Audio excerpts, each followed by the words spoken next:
I'm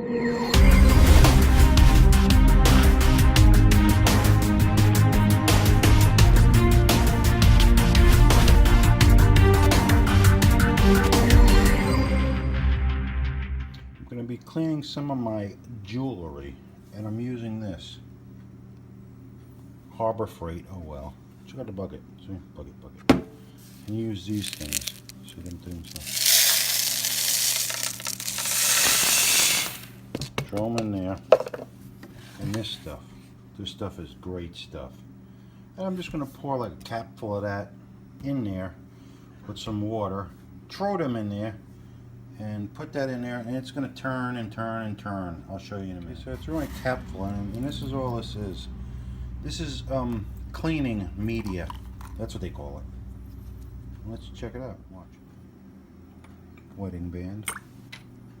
Miscellaneous ring. Cross.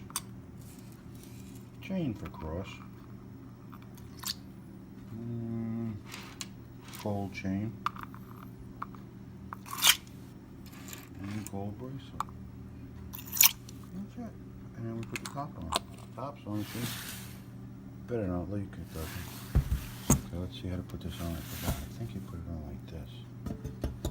Yeah. I don't know what that stupid thing is for. But that's all it does. And you're supposed to leave it on there for, I don't know, about an hour. Let's try an hour. We'll get back to it.